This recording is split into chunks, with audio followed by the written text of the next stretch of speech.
सूखी पत्तियों पर किसी के तेज भागने की आवाज आ रही है। ईशा बदहवास होकर भाग रही है, जैसे कोई अदृश्य साया उसका पीछा कर रहा हो। भागते भागते वो जंगल के बीचों बीच एक पुरानी जर्जर लकड़ी की हवेली के सामने रुकती है। मुझे अंदर जाना होगा, बाहर बहुत खतरा है। ईशा शादी के भारी लाल जोड़े और गहनों में सजी हुई है। वो बेतहाशा भागते हुए उस पुराने घर की तस्वीर के सामने आकर रुकती है। सामने दीवार पर एक विशाल धुंधली तस्वीर टंगी हुई है, जिस पर एक रेशमी पर्दा गिरा है। हवा का एक तेज झोंका आता है और पर्दा हटा जाता है। तस्वीर में एक सुंदर लेकिन बेहद दुखी महिला दिखाई देती है। लेकिन आखिर तुम हो कौन और मैं यहाँ क्यों आई हूँ? मुझे कुछ समझ नहीं आ रहा। तस्वीर वाली महिला कुछ बोलने ही वाली होती है कि अचानक चारों तरफ सन्नाटा छा जाता है। तभी ईशा के ठीक पीछे से एक विशाल काली परछाई उभरती है। मैं बताता हूँ कि तू यहाँ क्यों आई है। तू अपनी मौत को दावत देने आई है। भाग ईशा भाग।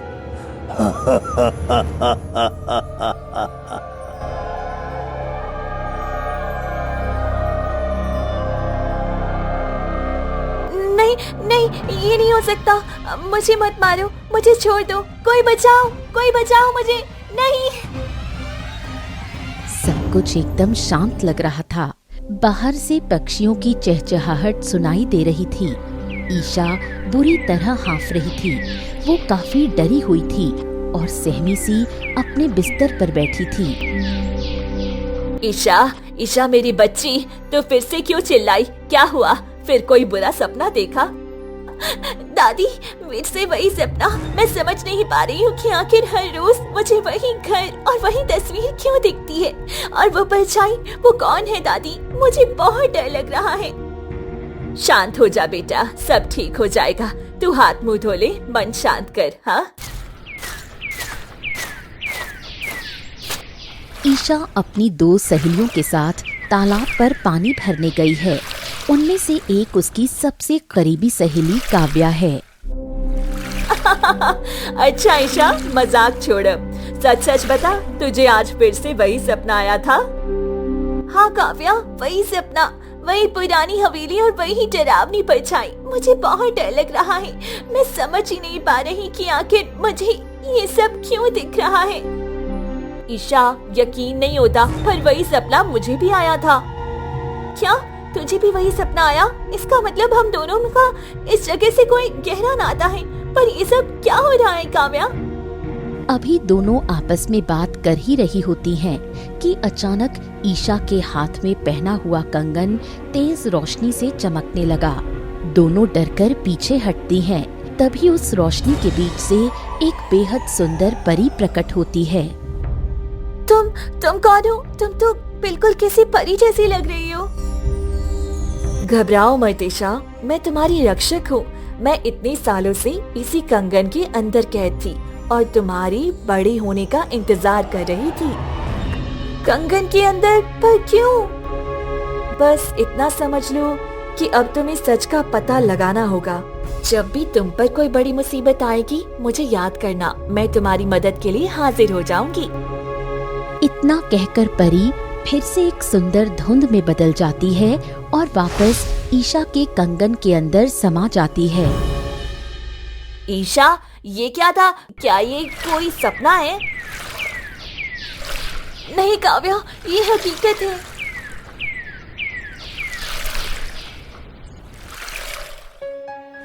सूरज धीरे धीरे पहाड़ियों के पीछे ढल रहा था। आसमान में सिंदूरी और सुनहरी लपटें बिखरी हुई थीं।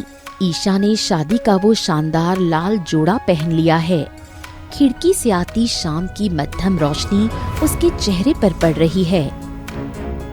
मैं कितनी सुंदर लग रही हूँ। ये जोड़ा ऐसा लगता है जैसे किसी ने इसे सिर्फ मेरे लिए ही बुना है। आज ये रंग मुझ पर कितना खिल रहा है। एक बार दादी को दिखाती हूँ, वो तो मुझे पहचान भी नहीं पाएंगी।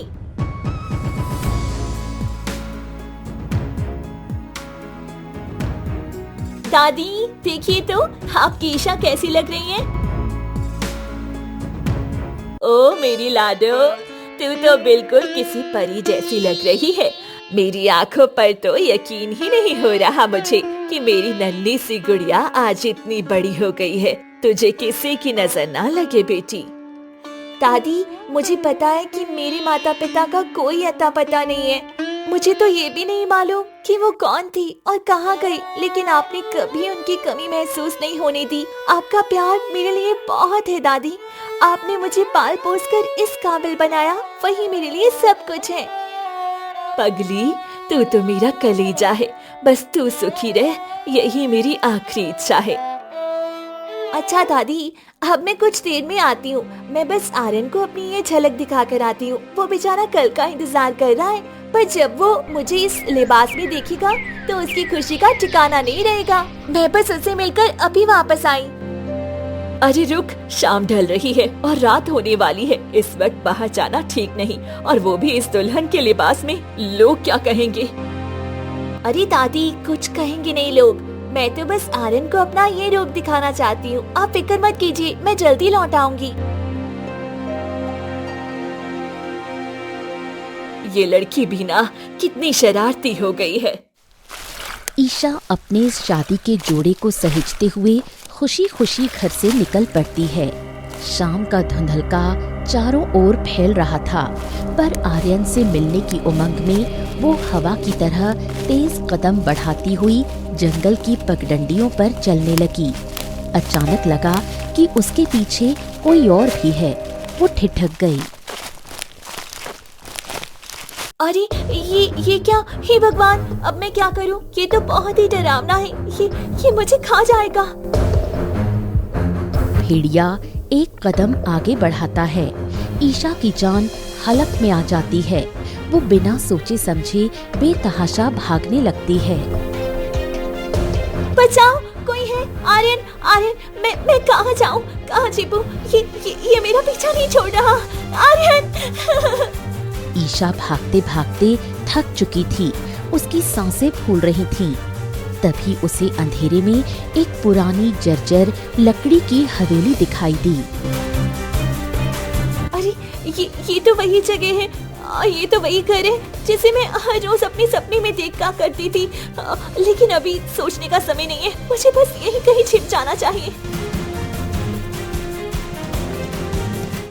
खुद को सुरक्षित रखने के लिए अंदर के एक कमरे की दीवार से सटकर खड़ी हो जाती है।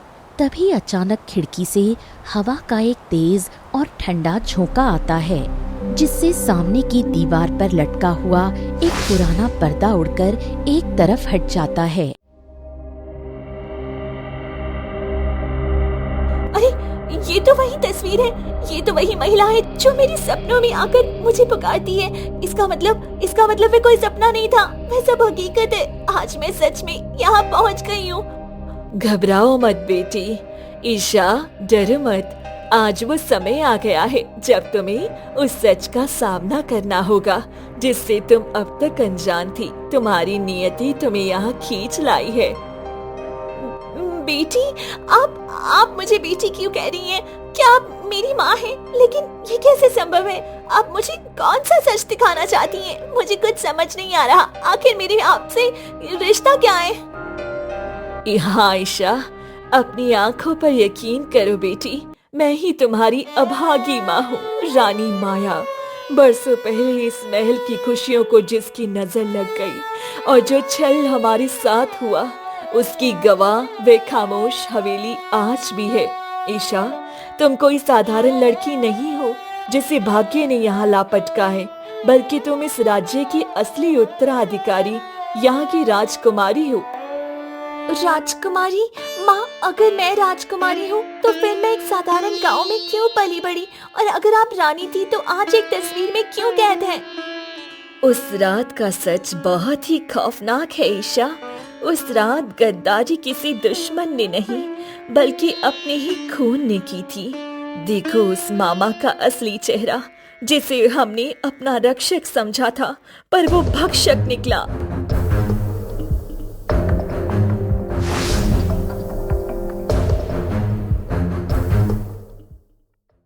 चारों तरफ हरियाली है और फूलों की खुशबू महक रही है। रानी माया बहुत ही ममता के साथ 2 सुंदर नक्काशीदार झूलों को झुला रही हैं। उन दोनों झूलों में 2 नन्ही बच्चियां ईशा और उसकी बहन चैन से सो रही हैं। माया के चेहरे पर एक मीठी मुस्कान है, पर तभी एक भारी कदमों की आहट सन्नाटे को चीर देती है। बस बहुत हुआ माया, अब मेरा सब्र खत्म हो रहा है। तुम अपनी जादुई शक्तियां मुझे सौंप क्यों नहीं देती? आखिर और कितना इंतजार कराओगी मुझे? वो शक्तियां मुझे दे दो, फिर देखना ये पूरा राजपाट, ये पूरी सल्तनत और ये दुनिया मेरे कदमों में होगी। आखिर मैं तुम्हारा सगा भाई हूँ, क्या मुझ पर इतना भी भरोसा नहीं है? भाई, तू खुद को मेरा भाई कहता है विक्रम। अपनी जुबान से इस पवित्र रिश्ते को और मैला मत कर। भाई तो रक्षा करता है, पर तूने तो सत्ता की भूख में अपने ही जीजा का खून कर दिया। तू मेरा भाई नहीं, तू तो एक कसाई है जिसने रिश्तों का गला घोंटा है। माया, अपनी हद में रह, वरना क्या क्या करेगा? तू मार डालेगा मुझे, याद रख। मैं अपनी जान दे दूंगी, पर अपनी पवित्र शक्तियां तुम जैसे शैतान के हाथ कभी नहीं लगने दूंगी। ये राजपाट, ये सिंहासन और ये विरासत मेरी इन दोनों की मासूम बेटियों की है। मेरी इन दोनों मासूम बेटियों की है। तू इस राज्य का राजा बनने का सपना देखना छोड़ थी, क्योंकि एक गद्दार कभी राजा नहीं बन सकता। निकल जा यहाँ से। बहुत घमंड है ना तुझे अपने इन वारिसों पर। देख माया, न ये तेरे मासूम बच्चियां रहेंगी और न ही इनका ये राजपाट। तेरी ये शक्तियां तो मैं छीन कर ही रहूंगा। तो रुक, मैं अभी अपनी तलवार लेकर आता हूं और इन दोनों का किस्सा हमेशा के लिए खत्म कर देता हूं। इतना बोलकर विक्रम पैर पटकता हुआ अपनी तलवार लाने के लिए बाहर की ओर निकल जाता है। माया डर के मारे कांपने लगती है और अपनी बच्चियों को गले लगा लेती है। महारानी, समय हाथ से निकला जा रहा है। विक्रम की नियत आपकी उन दिव्य शक्तियों पर है जो आपके भीतर बसी है। अगर उसने आपको नुकसान पहुंचाया तो ये शक्तियां भी खत्म हो जाएंगी और आपकी बेटियां भी। अभी अपनी सारी दिव्य शक्तियां इस कंगन में समा दीजिए। पर इससे क्या होगा? मेरी शक्तियां कंगन में जाने से क्या मेरी बेटियां बच जाएंगी? हाँ महारानी, जब आपकी बड़ी बेटी बड़ी होगी तो यह कंगन उसे सारी शक्तियां वापस लौटा देगा। यह कंगन ही उसकी पहचान और उसकी ढाल बनेगा। आप अपनी ममता और अपनी ताकत इसमें भर दीजिए और मैं इन दोनों मासूमों को इस महल के सरहद से बहुत दूर ले जाऊंगा, जहां वो कसाई विक्रम उन्हें कभी ढूंढ नहीं पाएगा। ठीक है, अगर मेरी शक्तियां मेरी बच्चियों को भविष्य को सुरक्षित कर सकती हैं, तो मैं तैयार हूँ। मेरी बड़ी बेटी ही इस अन्याय का अंत करेगी। ले जाओ इन्हें एक ऐसी जगह छोड़ना जहाँ ये प्यार और सुकून से पल सके। माया ने अपनी आंखें बंद की और एक गहरा मंत्र बुदबुदाया।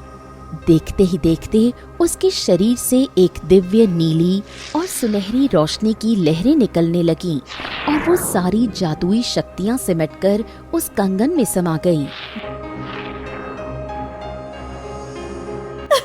मेरी बच्चियों, मेरे कलेजे के टुकड़ों, मेरी नन्ही जानो, आज तुम्हारी आभा की माँ ने तुम्हें खुद से दूर कर दिया। हे भगवान, मेरी दोनों फूल जैसी बच्चियों को अब कौन सीने से लगाएगा? कौन इन्हें लोरी सुनाकर सुलाएगा? जहाँ मौत और ममता का खेल चल रहा था, वहीं दूर खड़ी एक सुंदर और मासूम सी परी ये सारा मंजर चुपचाप देख रही थी। माया की अपनी बच्चियों के लिए वो तड़प और अपनी कोख को बचाने की वो जद्दोजहद देखकर परी का कोमल दिल गम से भर गया।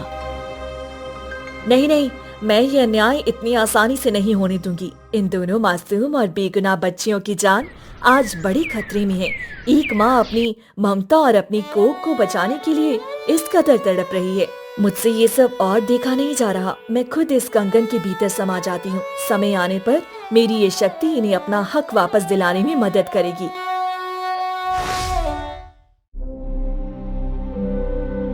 तोते ने दोनों राजकुमारियों को अपने पैरों से उठाया और देखते ही देखते वहां से ओझल हो गया।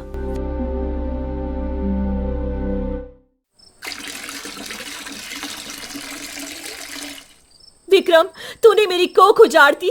तूने माँ को उसकी औलाद से जुदा कर दिया। पर याद रखना, मेरी ममता और ये शक्तियाँ उस कंगन में कैद हैं। मेरी बेटियाँ जब बड़ी होंगी तो वे वापस आएंगी और तेरे इस पाप के साम्राज्य का अंत करेंगी। कहाँ छुपा दिया है तूने उन्हें? बोल माया, मेरी भांजियाँ कहाँ है? तू उन्हें मुझसे बचा नहीं पाएगी। मैं आज उन दोनों का नामो निशान मिटा दूंगा। बता, कहाँ छुपाया है उन्हें? धिक्कार है तुझ पर। तू जैसा दुष्ट भाई और कसाई मामा भगवान किसी को ना दे। अपनी ही सगी बांझियों के खून का प्यासा हो गया तू कैसा रक्षक है? हाँ, राक्षस है तू, राक्षस। विक्रम, बहुत देर हो चुकी है विक्रम। तू कभी उन्हें नहीं ढूंढ पाएगा। मैंने अपनी सारी दिव्य शक्तियां अपनी बड़ी बेटी के कंगन में डाल दी हैं और उन दोनों बच्चियों को यहाँ से बहुत दूर भेज दिया है। अब तू चाहे कितनी भी कोशिश कर ले, वो तेरी पहुंच से बहुत दूर है। तू अब कभी उन शक्तियों को हासिल नहीं कर पाएगा। ये नहीं हो सकता। तूने मेरे साथ छल किया है माया। मैं उन बच्चियों को पाताल से भी ढूंढ कर निकालूंगा और वो कंगन छीन कर ही रहूंगा। तूने अपनी औलादों को तो बचा लिया, पर तो खुद को मेरी कैद से नहीं बचा पाएगी। इतना गुरूर मत कर माया। तूने उन्हें दूर भेज दिया है तो क्या हुआ? वक्त का पहिया घूमेगा और तेरी बेटी खुद ब खुद खींची चली आएगी, क्योंकि उसकी रूह और तेरी ये शक्तियां उसी कंगन में कैद है। और जिस दिन वो कदम यहाँ रखेगी, उसी पल मैं उससे वो सारी शक्तियां छीन लूंगा। तब तक के लिए इस राज्य का सिंहासन तो मेरा ही हो जाएगा। आज से मैं ही यहाँ का राजा हूँ और तू अब रानी नहीं, मेरी कैदी है। विक्रम के सिर पर सत्ता का ऐसा खून सवार हुआ कि उसने सारे रिश्तों को पैरों तले रौंद दिया। उसने जबरदस्ती खुद को उस राज्य का राजा घोषित कर दिया और चारों तरफ अपना खौफ फैला दिया। अपनी सगी बहन माया को, जो उस राज्य की असली रानी थी, उसने लोहे की भारी बेड़ियों में जकड़कर उसी हवेली की कालकोठरी में बंदी बना लिया।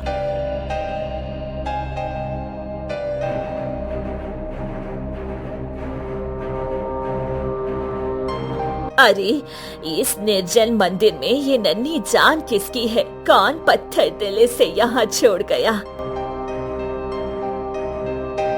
मेरे अपने बेटे ने तो मुझे घर से निकाल दिया। अब मेरा इस दुनिया में कोई नहीं है। वैसे भी मैं संतान सुख को तरस गई थी। एक काम करती हूँ, मैं इस एक बच्ची को अपने साथ ले जाती हूँ। भगवान ने शायद इसे मेरे सूने जीवन को भरने के लिए ही भेजा है। मैं ही इसकी माँ और दादी बनूंगी।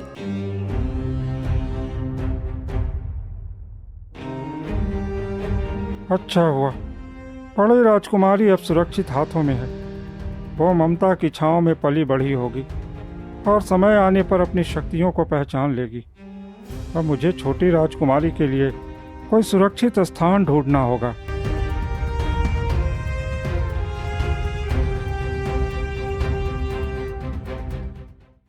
इस घनघोर जंगल में यह नन्ही बालिका कहाँ से आई?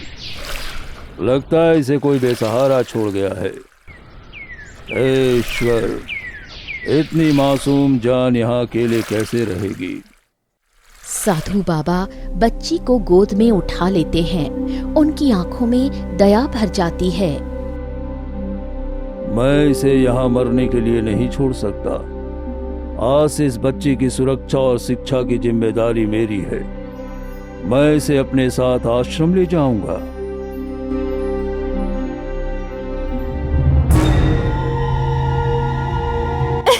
माँ पूरी 20 साल सालों से आप इस अंधेरी काल कोठरी में घुट घुट कर जी रही थी।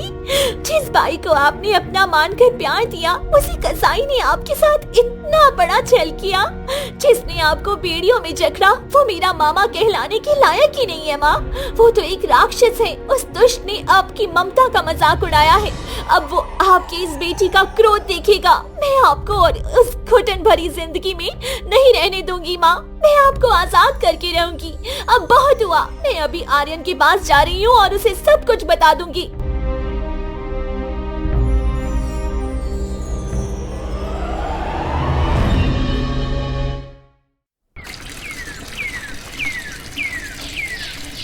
आर्यन, आर्यन, मुझे तुमसे बहुत जरूरी बात करनी है। मेरी बात सुनो आर्यन, मैं तुम्हें वो सब बताना चाहती हूँ जो अब तक हमसे छिपा हुआ था।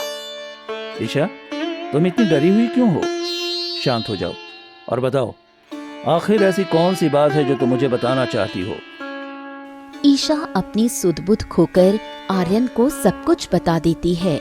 वो उसे बताती है कि कैसे 20 साल पहले उसके सगे मामा विक्रम ने धोखे से राजपाट छीना और उसकी माँ को काल कोठरी में कैद कर दिया। ईशा, तुम बेकार में इतना घबरा रही हो।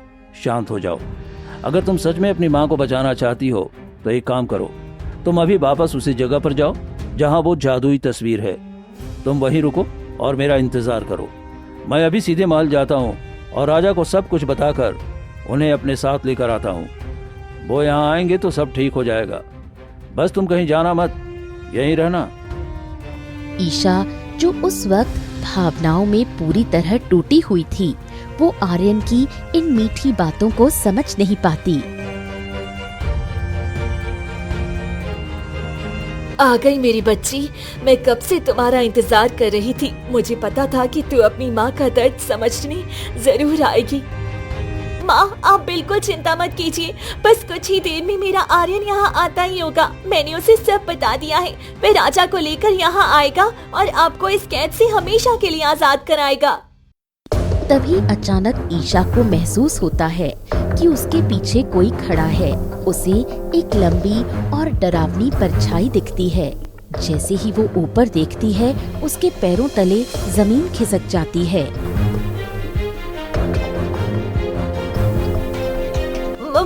मामा, आप यहाँ? और आर्यन, तुम इनके साथ? तो ये मेरा वही सगा मामा है, वही जल्लाद जिसने मेरी माँ को इस हाल में पहुँचाया और मेरे पिता की खुशियाँ छीन ली। और काव्या, तो काव्या मेरी सिर्फ सहेली नहीं है। हे ईश्वर, यानी काव्या ही मेरी छोटी बहन है, जिससे मैं 20 साल पहले बिछड़ गई थी। अब मुझे समझ में आया कि उसे भी बिल्कुल मेरी जैसे ही सपने क्यों आते थे। क्यों हम दोनों एक ही जैसी बेचैनी महसूस होती थी हमें।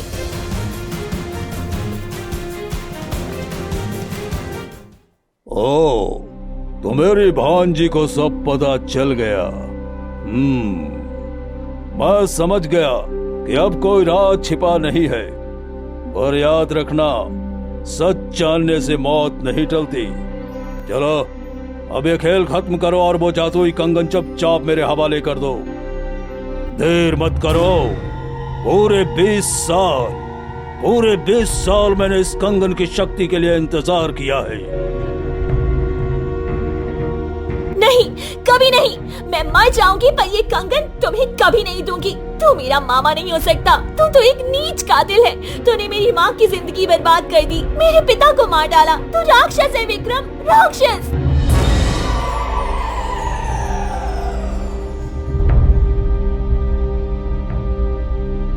ईशा, मेरी बात सुनो। देखो, इस वक्त जिद करना ठीक नहीं है। तुम महाराज को ये कंगन दे क्यों नहीं देती? आखिर तुम्हारी माँ की जान का सवाल है ईशा। अगर ये कंगन देने से वो आजाद हो सकती हैं तो दे दो। मैं नहीं चाहता कि तुम्हारी माँ को कुछ हो। अपनी माँ की खातिर ये कंगन इन्हें दे दो। ईशा की आंखों में बेबसी के आंसू आ जाते हैं। ठीक है आर्यन, अगर मेरी माँ की जान की कीमत यही कंगन है तो ये लो। मुझे सिर्फ माँ चाहिए। मामा, ये रहा तुम्हारा वो कंगन जिसके लिए तुमने अपनों का खून बहाया। मैंने अपना वादा पूरा किया, अब तुम अपना वादा निभाओ। कहाँ है मेरी माँ?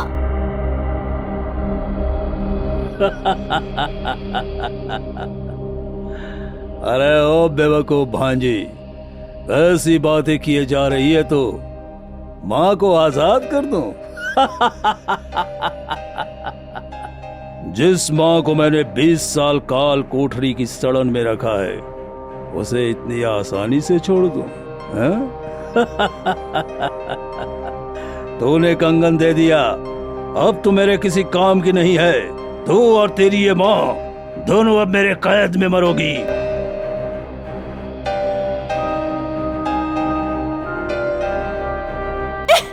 आर्यन, आर्यन देखो ये मामा क्या कह रही है। ये तो धोखेबाज निकली। आर्यन तुम कुछ बोलते क्यों नहीं? तुम मेरी मदद करो, मेरी माँ को बचाओ आर्यन।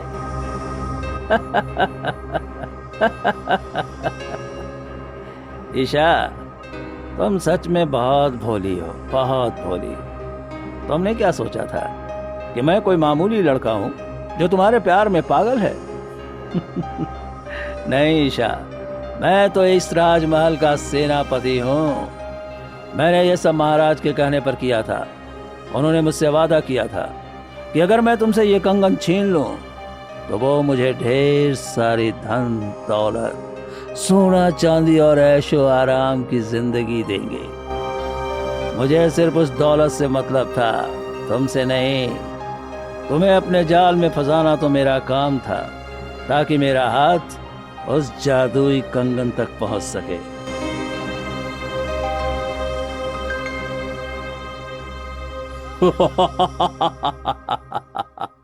अरे ओ बेवकूफ सेनापति, तो सच में बहुत बड़ा गधा है। जो इंसान अपनी प्रेमिका को अपने सच्चे प्यार को चंद सिक्कों के लिए धोखा दे सकता है, वो मुझे कभी भी धोखा दे सकता है। तो ईसा का साथ नहीं दिया तो तू मेरा क्या वफादार बनेगा? विक्रम ने सालों पहले अपनी ही बहन को डरा धमकाकर उससे काली शक्तियाँ सीखी थी। उन्हीं अंधेरी शक्तियों का आह्वान करते हुए विक्रम अपनी जादुई ताकत का इस्तेमाल करता है और देखते ही देखते आर्यन को एक पिंजरे में कैद कर देता है। मैंने तो तुझे बस एक मोहरा बनाया था ताकि मेरा काम आसान हो सके। अब जब कंगन मेरे पास आ गया है तो तेरी क्या जरूरत? अब तू भी यहाँ से जिंदा बचकर जा नहीं पाएगा आर्यन। आर्यन तुम भी इतने बड़े धोखेबाज निकली। मैंने तो सोचा था कि पूरी दुनिया एक तरफ हो जाए, पर मेरा आर्यन हमेशा साथ खड़ा रहेगा। मैंने तुम पर खुद से भी ज्यादा भरोसा किया। तुमने सच्चा प्रेम किया था आर्यन। अगर इस दुनिया में मेरा साथ देने वाला कोई नहीं है तो क्या हुआ? मेरी परी माँ मेरे साथ है। हे परी माँ, आपने इस बेटी की पुकार सुनिए, मेरी मदद कीजिए, मेरी मदद कीजिए परी माँ। ईशा की पुकार सुनकर अचानक उस कंगन से एक दिव्य और तेज रोशनी निकलने लगती है। देखते ही देखते ईशा की परी माँ उस कंगन से बाहर निकलकर सबके सामने प्रकट हो जाती है।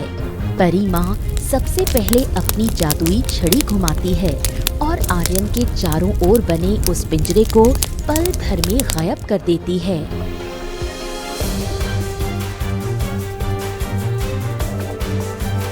विक्रम, तूने क्या सोचा था कि तू अपनी भांजी के साथ छल करेगा और सफल हो जाएगा? तू मामा कहलाने के लायक नहीं है। तू तो एक नीच अपराधी है जिसने राजपाट के लालच में मानवता को ही भुला दिया। विक्रम, अब तेरी बारी है। अपने पापों का फल भुगतने के लिए तैयार हो जा।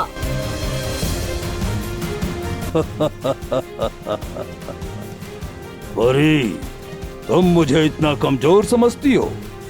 मैंने बरसों तक अंधेरी शक्तियों को पूजा है। विक्रम पलटवार करता है और अपनी काली शक्तियों से एक जोरदार धमाका करता है। परी माँ हवा में उछलकर दूर गिरती हैं और लहूलुहान होकर कमजोर पड़ने लगती हैं।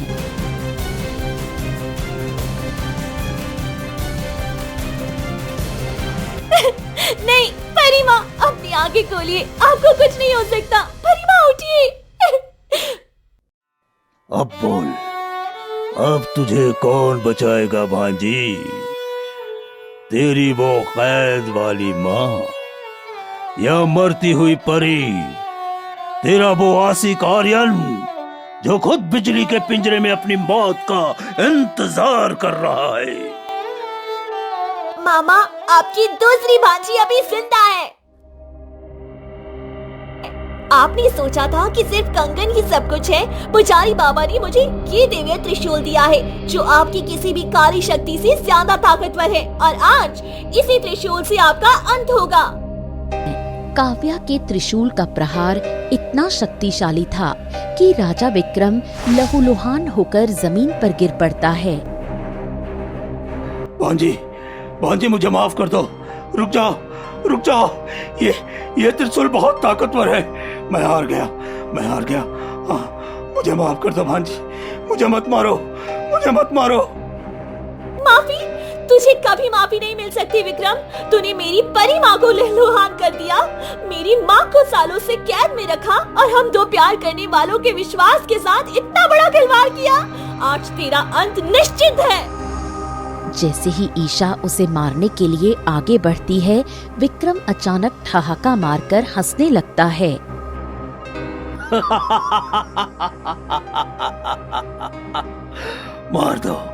मार दो मुझे भांजी, लेकिन याद रखना, अगर मैं मर गया तो तुम्हें अपनी माँ का पता कभी नहीं चलेगा। तुम अपनी माँ को कभी नहीं देख पाओगी।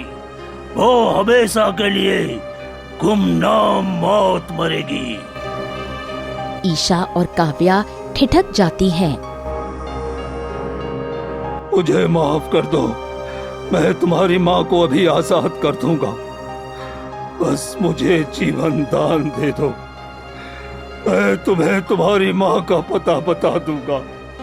ईशा और काव्या उसकी जान बख्शने का फैसला करती हैं।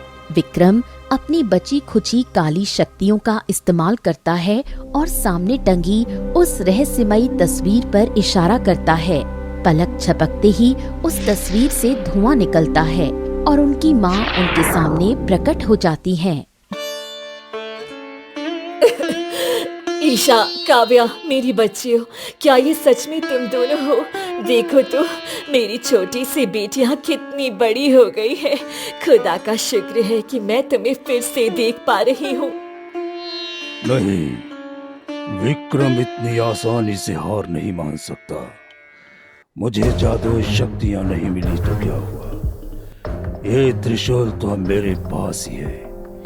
ये तीनों अपनी ममता के खेल में डूबी हुई है। इन्हें अंदाजा भी नहीं कि मौत इनके कितने करीब है। मैं अपने इन दोनों भांजियों के साथ साथ इस बहन को भी अभी खत्म कर दूंगा। जैसे ही विक्रम अपनी पूरी ताकत से ईशा पर त्रिशूल से वार करता है, आर्यन अपनी जान की परवाह किए बिना बीच में कूद पड़ता है। वो त्रिशूल सीधा आर्यन के सीने में जा लगता है। आर्यन लहूलुहान होकर ईशा की गोद में गिर जाता है। आर्यन, तुमने ये क्या किया? क्यों आए तुम मेरे सामने? ईशा, मुझे माफ कर दो। मैंने तुम्हारे साथ बहुत बुरा किया, लेकिन सच तो ये है कि इतने दिन साथ रहने से मुझे तुमसे वाकई प्यार हो गया था। पर मैं उस लालची राजा के डर और लालच की वजह से तुम्हें अपना नहीं पाया। आज अपनी जान देकर शायद मैं अपने पापों का प्रायश्चित कर सकूं। परी माँ, आप तो सब जानती हैं। आर्यन ने अपनी जान देकर अपनी गलती सुधार ली है। प्लीज मेरी मदद कीजिए, मेरे आर्यन को ठीक कर दीजिए परी माँ। मैं इसके बिना नहीं रह पाऊंगी। परी माँ की आंखों में ममता भर आती है। देखते ही देखते आर्यन के घाव भर जाते हैं और वो लंबी सांस लेकर आंखें खोल देता है। सच्चे प्रेम और पश्चाताप की जीत हमेशा होती है। अब तुम सब सुरक्षित हो। मेरा समय अब समाप्त हुआ। मुझे अब अपनी परिलोक की दुनिया में वापस जाना होगा। आर्यन, तुम वापस आ गए। मुझे लगा मैंने तुम्हें हमेशा के लिए खो दिया। अब हम कभी अलग नहीं होंगे आर्यन। देखो, आज बुराई हार गई और हमारा विश्वास जीत गया। अब हम साथ रहेंगे हमेशा के लिए।